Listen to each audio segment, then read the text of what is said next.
बिस्मिल्लाहिर्रहमानिर्रहीम। पाकिस्तान की ख़वातीन व हज़रात को अस्सलाम वालेकुम। पार्लियामेंट हाउस से हम लोग आपसे मुखातिब हैं। आज एक एडजर्नमेंट मोशन जो कि पाकिस्तान तहरीक इंसाफ और अपोजिशन की तरफ से दायर की गई थी स्पीकर के दफ्तर में 2 दिन पहले, और मेरे भाई अली मोहम्मद खान साहब और हमारे चीफ विप आमिर डोगर साहब ने जमा कराई थी। और वो एडजर्नमेंट मोशन यानी कि तहरीक इल्तिवा थी कि जो 6 जजेस थे इस्लामाबाद हाई कोर्ट के, उन्होंने सुप्रीम कोर्ट के चीफ जस्टिस साहब के नाम लिखी थी और सुप्रीम जुडिशल काउंसिल के लिए कि वहां पे वो उसका एक्शन लें, उसका एक उस पर नजरसानी करें।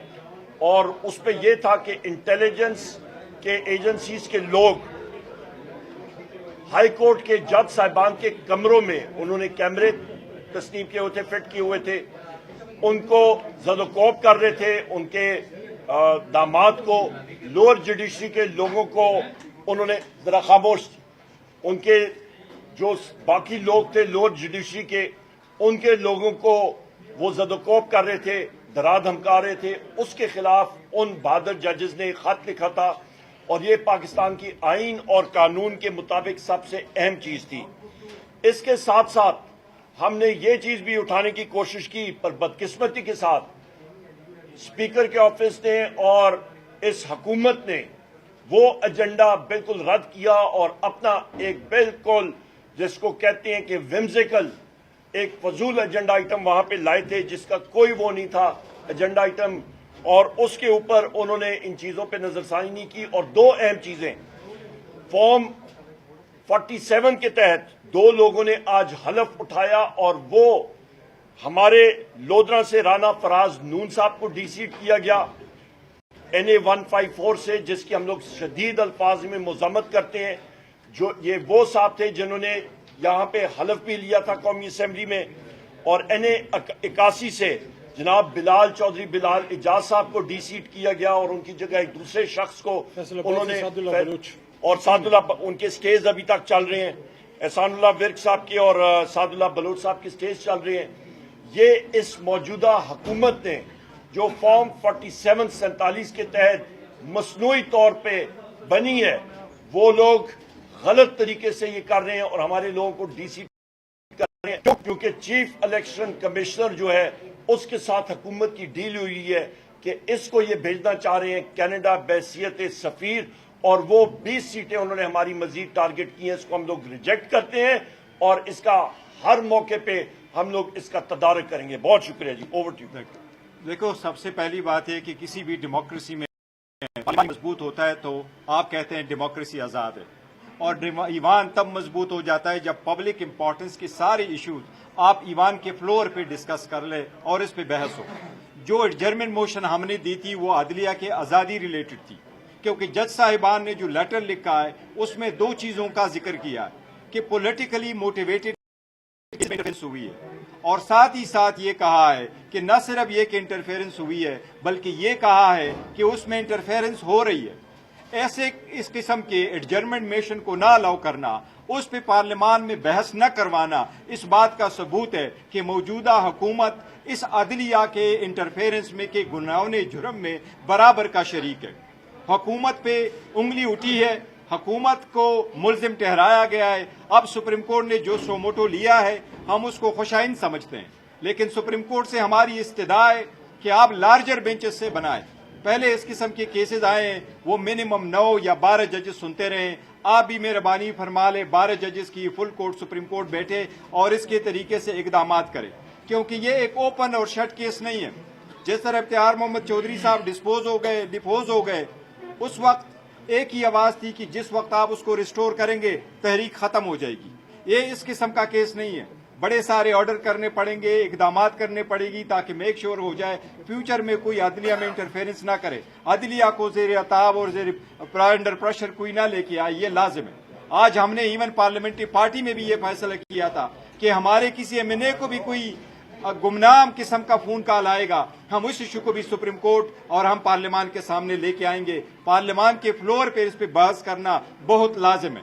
ہم دوبارہ مطالبہ کریں گے کہ نیکسٹ ڈیٹ پہ بھی ہم بھرپور مظاہرہ کریں گے کہ اس پہ ہر صورت اس پارلیمنٹ میں ہم نے بحث کرنی ہے. آپ لوگوں نے پہلے بھی دیکھا ہوگا پی ڈی ایم کی جو حکومت تھی ساری سب جوڈس حکم پہ ججز پہ بھی یہ بحث کرتے تھے. آج عدلیہ کی آزادی کی بات آئی تو انہوں نے اس پہ بحث نہیں کروائی. اس کی ہم مذمت کرتے اور نیکسٹ ڈیٹ پہ دوبارہ اس پوائنٹ کو ہم اٹھائیں گے انشاءاللہ.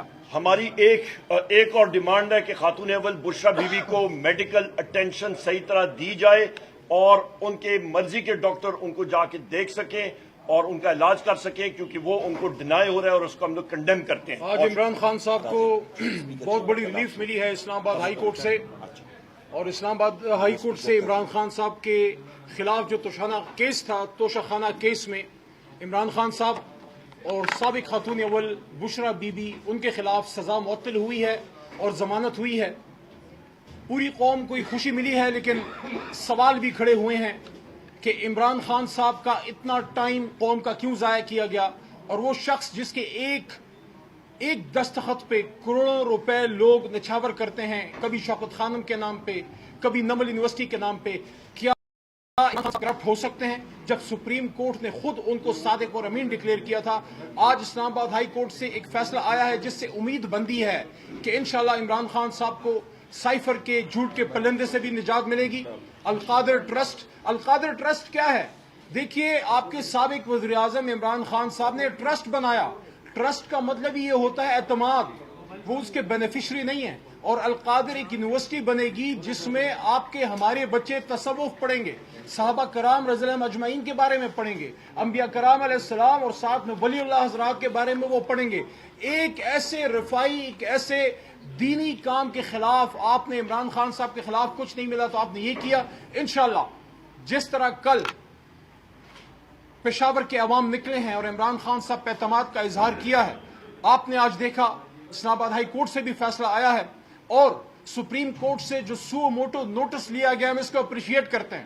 لیکن ہم سمجھتے ہیں کہ اگر محترم چیف جسٹس صاحب پہلے دن ہی یہ لے لیتے تو اتنی بڑی کنٹراورسی کریٹ نہ ہوتی.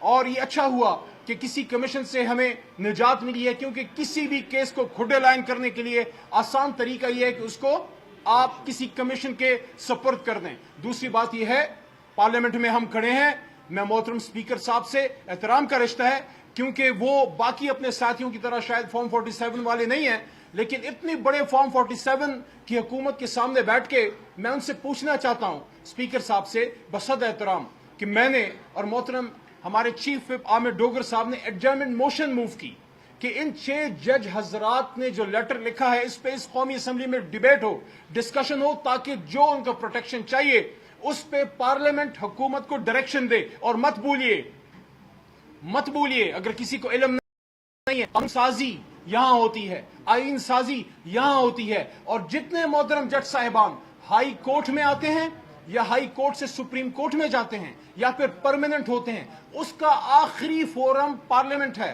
پارلیمنٹ کی ججز کمیٹی سے توثیق کے بعد ہی کوئی جج ہائی کورٹ یا سپریم کورٹ کا پرماننٹ جج بنتا ہے. میں خود اس کمیٹی کا 3.5 سال ممبر رہا، اس لیے یہ اس پارلیمنٹ کا استحقاق ہے کہ جج صاحبان کو پروٹیکشن دی جائے، کیونکہ جن جج صاحبان کو آخری لیول پہ جا کے پارلیمنٹ کے دستخط سے ان کو اپنی سیٹ ملتی ہے تو پارلیمنٹ کی ذمہ داری ہے کہ اپنے محترم جج صاحبان کو پروٹیکشن دے. اور آئین کا جو پریمبل ہے اس میں آبجیکٹو ریزولوشن جو آرٹیکل 2A ہے وہ انشور کرتا ہے کہ عدلیہ کی جو غیر جانبداری ہے، انڈیپینڈنس، اس کو انشور کیا جائے گا. تو آج اگر اس پارلیمنٹ سے ججز کو پروٹیکشن نہیں ملے گی تو کہاں سے ملے گی؟ اس لیے ہم یہ سمجھتے ہیں کہ ایڈجرنمنٹ موشن لینا چاہیے تھا، نہیں لیا، ہم دوبارہ موو کریں گے. بہت شکریہ.